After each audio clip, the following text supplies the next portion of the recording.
Welcome back to another technical deep dive here in the Debug Zone.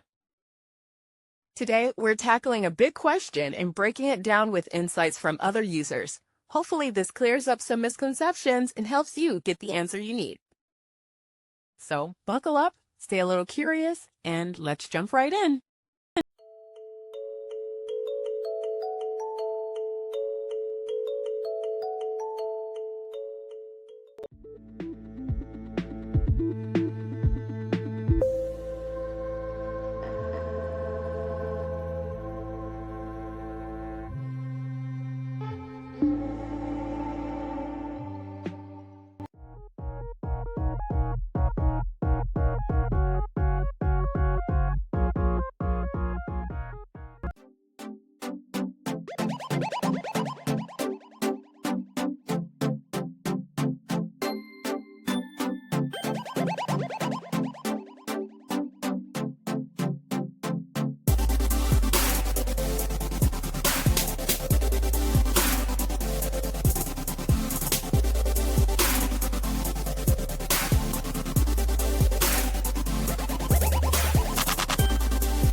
And that's a wrap.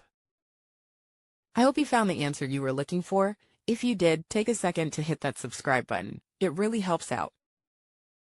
And let me know in the comments which solution worked best for you. See you next time in the Debug Zone.